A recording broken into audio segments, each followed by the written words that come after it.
So hello guys, welcome to the new video. इस वीडियो में हम स्टार्ट करने जा रहे हैं ऑपरेटर्स और कंट्रोल स्ट्रक्चर के साथ। ये वीडियो में हम दो टॉपिक कवर करेंगे।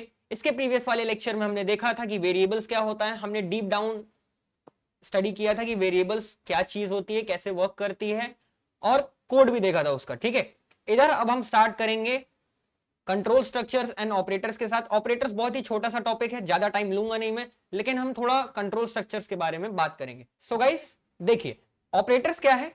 अगर मैं सिंपल से बोलूं, पहली पॉइंट पढ़ लीजिए, ऑपरेटर्स आर लाइक मैनिपुलेटर्स। अगर मैं ऑपरेटर एक्सप्लेन करता हूं ना, तो आई से if this is an expression, this whole is an expression, so here a and b are operands, mathematical term है, ज्यादा लोड नहीं लेंगे, operands है ना। and this plus here is an operator, this plus here is known as operator। अब मैं क्या बताता हूं पता है, मैं जब पढ़ाता भी था ऑफलाइन बैचेस में, तो मैं क्या बताता था कि ये ए और बी ना रिलेशनशिप में है ना, ए और बी रिलेशनशिप में है, और ये जो प्लस है ना, this plus is like the best friend. अब बेस्ट फ्रेंड इज सब्जेक्टेड, है ना, सब्जेक्टिव बात है। अब बेस्ट फ्रेंड फीमेल का भी हो सकता है, मेल का भी हो सकता है ना। तो ये बेस्ट फ्रेंड क्या करता है, मैनिपुलेशन करता है ताकि इनके रिलेशनशिप में कुछ रिजल्ट आ सके। अब वो कैसा भी रिजल्ट आ सकता है, यहाँ पे there will be a number, लेकिन जब हम रिलेशनशिप की बात कर रहे होते हैं तो there can be a positive outcome, there can be a negative outcome, है ना। सो ये अगर आप विजुअलाइज कराना चाहें तो आप ऑपरेटर्स को बेस्ट फ्रेंड की तरह विजुअलाइज करा सकते हैं। बीच में कबाब में हड्डी बनने के लिए ऑपरेटर्स हमेशा रेडी रहते हैं, है ना। पर्सनल मत लेने ना, right. Next, it is a special term given to the symbols which can be used to perform different type of operations। क्या ये स्टैंडर्ड डेफिनेशन है ऑपरेटर्स की? Perfectly fine, it is a standard definition. अब तरह तरह के operators होते हैं, अरिथमेटिक ऑपरेटर्स जैसे plus, minus, multiplication, division, and one more modulus, discuss कर लेंगे अभी क्या होता है। लॉजिकल ऑपरेटर्स में हमारा वही आ जाता है एंड और एक्सेट्रा, है ना। सिमिलरली बिटवाइज ऑपरेटर्स में बिटवाइज और बिटवाइज एंड एक्सेट्रा, है ना, बहुत सारी चीजें आ जाती हैं। अब मैं ये सब ऑपरेटर्स आपको सेपरेटली नहीं पढ़ा रहा कि ये ऑपरेटर्स होते क्या हैं, कैसे होते हैं, उतना डीप डाउन हमें जाने की जरूरत नहीं है। ऑपरेटर्स क्या है आप खुद से भी इसको समझ सकते हैं और खुद से भी ट्राई कर सकते हैं, ठीक है। तो चलिए स्टार्ट करते हैं अब हम कंट्रोल स्ट्रक्चर्स के साथ, ठीक है। कंट्रोल स्ट्रक्चर्स क्या होता है? These are fundamental components which are used to control the flow of the program depending on different conditions। मतलब अगर मैं एक पेज ले लूं और यहां पे आपको एक्सप्लेन करूं सिनेरियो, देखिए क्या होता है। अगर मैंने कोई प्रोग्राम लिखा है ना, मान लीजिए मैंने कोई प्रोग्राम लिखा, लाइन ऐसी है, these are some code lines, right, these are code lines. तो जब प्रोग्राम रन करता है तो एक सीक्वेंशियल ऑर्डर में रन करता है। पहले ये वाली लाइन रन होती है, पहले ये वाली लाइन रन होती है, फिर उसके बाद ये वाली रन होती है, उसके बाद ये वाली रन होती है, फिर ये, फिर ये। This is a sequential order, है ना। तो ये असल में क्या है? फ्लो है। किसका? प्रोग्राम का। Flow of program, flow of program, है ना। लेकिन अगर मैं ऐसा बोलना चाहूं, अगर मैं एक सिनेरियो एक्सप्लेन करूं, कैसा? देखिए मान लीजिए कुछ लाइंस लिखी मैंने, these are some lines in my program, है ना। और मैं चाहता हूं कि कभी ये लाइन रन हो, कभी ये लाइन रन हो, and if something else comes तो ये वाली लाइंस रन हो, है ना। तो it is like flow change हो रहा है ना, ये लाइन रन होके, सॉरी, फ्लो चेंज हो रहा है कि नहीं? ये देखिए ये वाली लाइन रन होके टर्मिनेट हो जाएगा कोड मेरा, टर्मिनेट।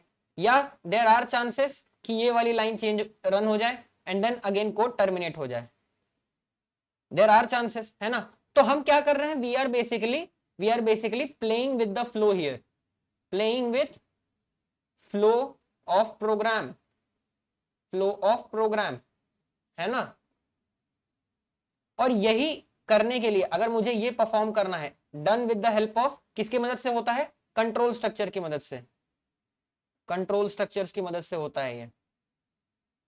क्लियर है? परफेक्टली फाइन है। अब अगर मैं आपको एक कोड एग्जांपल दूं, अगर मैं यहां पे कोड एग्जांपल दूं, अज्यूम मैंने एक नंबर इनपुट लिया n में, है ना, n में इनपुट लिया, है ना, and now I need to check if number is even, number is even. If the number is even, है ना, if the number is even then print even, otherwise print odd, है ना। तो आप देख रहे हैं यहां पे मैंने एक फ्लो डिफाइन किया है कि अगर मेरा नंबर इवन है, अगर मेरा नंबर इवन है तो प्रिंट कर दो इवन, और अगर मेरा नंबर ऑड है तो प्रिंट कर दो ऑड। तो you notice here, if you notice here we are actually playing with the flow of the program, है ना। इवन हुआ तो इवन प्रिंट हो जाना चाहिए, ऑड हुआ तो ऑड प्रिंट हो जाना चाहिए, है ना। तो यही काम अगर मुझे करना है तो किसकी मदद से होता है, help of control structures, control structures, right. और कंट्रोल स्ट्रक्चर्स के टाइप्स होते हैं, दो टाइप के कंट्रोल स्ट्रक्चर यूजुअली होते हैं, और भी हैं, लेकिन इधर मैं दो ही डिस्कस करूंगा, इफ एल्स एंड स्विच। अब आप अपनी लोकल पब्लिकेशन, लोकल ऑथर गंदी वाली उठाएंगे तो उसमें लिखा रहता है इफ एल्स, है ना, एल्स इफ एल्स लैडर, ये सब फालतू की चीजें हैं गाइस, है ना। हमारी जो बुक्स है ना वो इस यूनिवर्सिटी की हैं, और इस यूनिवर्सिटी को मैं बोलता हूं ये वाली यूनिवर्सिटी, है ना। तो जैसा नाम वैसी बुक्स भी रहती हैं। अब अगर मुझे इफ एल्स समझ आता है तो मैं सेपरेटली इफ क्यों समझू, एल्स सेपरेटली क्यों समझू, एल्स इफ क्यों समझू, इफ एल्स लैडर समझने का क्या मतलब है, this all are waste. Simple सा ना इफ एल्स समझ लो, बाकी सब ऑटोमेटिकली क्लियर हो जाता है। क्लियर है, हाँ इतना तो क्लियर है सर, परफेक्टली फाइन। अब स्विच क्या होता है, स्विच हम डिस्कस कर लेंगे बाद में, है ना।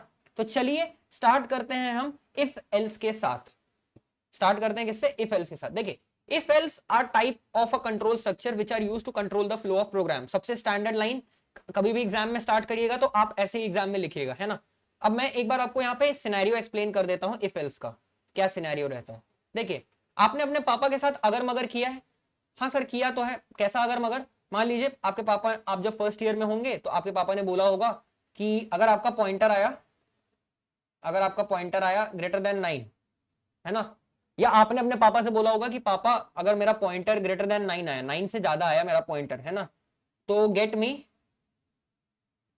मी क्या लेना चाहेंगे आप बताइए आपको क्या लेना है, कमेंट्स में बताइएगा मुझे आपको क्या चाहिए अगर आपका पॉइंटर ग्रेटर देन 9 आया, है ना।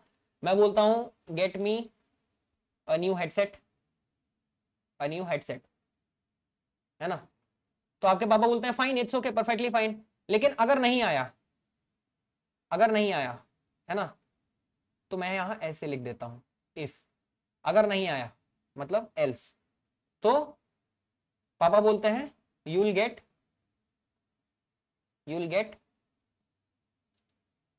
पिटाई, पिटाई लगेगी और क्या। ये पिटाई बहुत ही बच्चों वाला टर्म है, थोड़ा क्रिंज हो रहा है क्या, लेट इट बी। हमें समझना है इफ एल्स क्या है ना। तो आप ये देख रहे हो इफ का मतलब क्या है, अगर, अगर पॉइंटर ग्रेटर देन 9 है, अगर पॉइंटर ग्रेटर देन 9 है तो नया हेडसेट मिल जाएगा। एल्स का मतलब क्या है, नहीं तो, नहीं तो क्या मिल जाएगी, पिटाई पड़ जाएगी, है ना। तो यही चीज, ये जो पॉइंटर ग्रेटर देन 9 है ना, इसे ही हम क्या बोलते हैं, कंडीशन। तो अब आप एक चीज ऑब्जर्व कर पा रहे हो, अगर मैं बोलूं कि ये मेरा किसका कोड ब्लॉक है, इफ का कोड ब्लॉक है, इफ का कोड ब्लॉक, है ना, और ये किसका कोड ब्लॉक है, एल्स का कोड ब्लॉक, है ना।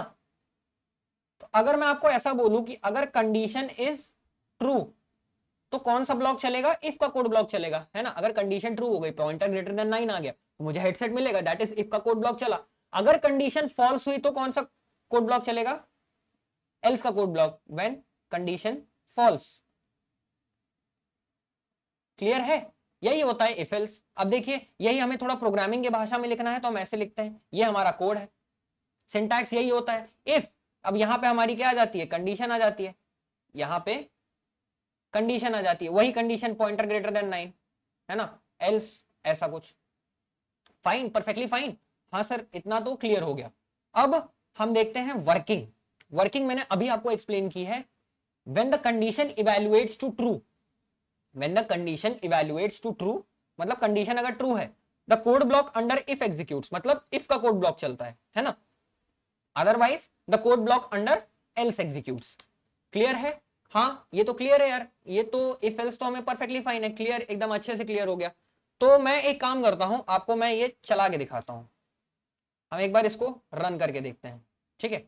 मैं एक फाइल बनाता हूं इफ एल्स डॉट सीपीपी करके, और हम थोड़ा सा इसको जूम इन कर लेते हैं और यहाँ पे अपना कोड लिख लेते हैं। अब आप बोलोगे ये क्या खोल दिया, पहले ही बता रहा हूं, अब आई बटन की लिंक नहीं दूंगा। प्रीवियस लेक्चर्स में जाओ, आई बटन की लिंक, आई बटन पे क्लिक करना, वहां पे जो लिंक आएगी वो वीडियो फॉलो करना और ऐसा सेटअप कर लेना। दिस इज VS कोड, है ना, using name space standard int main, है ना। अब हम क्या करते हैं, एक वेरिएबल बना लेते हैं पॉइंटर नाम का, और पॉइंटर नाम का एक मान लीजिए वेरिएबल बना लेते हैं, है ना। और हम यूजर से इनपुट ले लेते हैं सी इन पॉइंटर, या ऐसे बोल लेते हैं cout enter the pointers code, right, cin pointer. अब यहां पे देखिए एरर दे रहा है, क्या एरर है, नेम स्पेस की स्पेलिंग गलत थी, name space, now it is perfectly fine. ऐसा कर लिया मैंने। अब मैं क्या कर रहा हूं, इफ अगर मेरा पॉइंटर, ये ब्रैकेट्स मत भूलिएगा गाइस, ये ब्रैकेट्स हमेशा लगते हैं कंडीशन के साथ। अगर मेरा पॉइंटर ग्रेटर देन 9 है, अगर मेरा पॉइंटर ग्रेटर देन 9 है तो क्या प्रिंट करा दो, न्यू हेडसेट, हेडसेट, है ना, परफेक्टली फाइन, न्यू हेडसेट। और यहां पे हम, अगर ऐसा नहीं हुआ एल्स, एल्स सी आउट पिटाई, राइट, परफेक्टली फाइन। ऐसा ही कुछ करना था हमें, और यहाँ पे रिटर्न 0 दे देते हैं। अब थोड़ा सा मैं अपने इसकी सेटिंग कर लेता हूँ, ये मेरा ऑलरेडी सेट है जितना मेरे को याद है। अब हम क्या करते हैं, इसे रन करते हैं। अब जैसे ही मैं इसे रन करूंगा, है ना, जैसे ही मैंने इसे रन किया, मेरे को मांगेगा एंटर द पॉइंटर स्कोर। अगर मान लीजिए मैंने पॉइंटर एंटर कर दिया 10, न्यू हेडसेट मिल गया मुझे। अगर मैं इस कोड को फिर से रन करूं, है ना, और मैंने पॉइंटर मान लीजिए डाल दिया 9, तो पिटाई पड़ रही है। क्यों पिटाई पड़ रही है, क्योंकि आप कंडीशन देखिए ना, क्या पॉइंटर ग्रेटर देन 9 है, क्या 9 ग्रेटर देन 9 है, नहीं, 9 इज ऑलवेज इक्वल टू 9, लेकिन यहाँ पे मैंने सिर्फ ग्रेटर देन का वैल्यू रखा है, ग्रेटर देन की कंडीशन रखी, तो कंडीशन फॉल्स हो गई, इसलिए पिटाई पड़ रही है।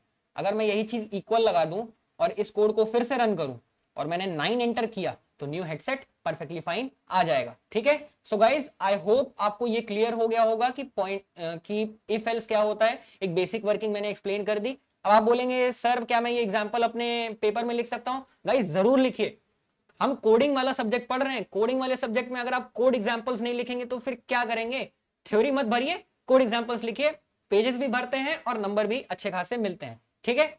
सो गाइज आई होप आपको ये लेक्चर अच्छे से समझ आया होगा, मैंने डिस्कस कर लिया अच्छी खासी चीजें इधर। अब नेक्स्ट लेक्चर में हम डिस्कस करेंगे स्विच केस के साथ। मैं स्विच केस इग्नोर कर देता हूं, I won't be teaching switch case क्योंकि जनरली पूछा नहीं जाता है। अब हम डायरेक्ट आएंगे क्लासेस एंड ऑब्जेक्ट्स पे, ठीक है। सो गाइज आई होप आपको ये लेक्चर समझ आया होगा। आपके जो भी डाउट्स हैं, जो भी कंप्लेंट्स हैं, जो भी सजेशंस हैं, do let me know in the comment section, I am always there for you and I will surely help you guys, ठीक है। सो अगर आप मुझसे बात करना चाहते हैं तो आप मेरे इंस्टाग्राम, मेरे लिंक्डइन, मेरे ट्विटर या मेरा टेलीग्राम चैनल ज्वाइन कर सकते हैं। डिस्क्रिप्शन में लिंक है ग्रुप की, उसको ज्वाइन कर लीजिए, नोट्स का भी एक्सेस मिल जाएगा और आप मेरे से भी बातें कर सकते हैं, ठीक है। सो मिलते हैं नेक्स्ट लेक्चर में विद अनदर अमेजिंग टॉपिक, और उसे भी बहुत ही आसान बनाते हैं। Till then take care and bye bye.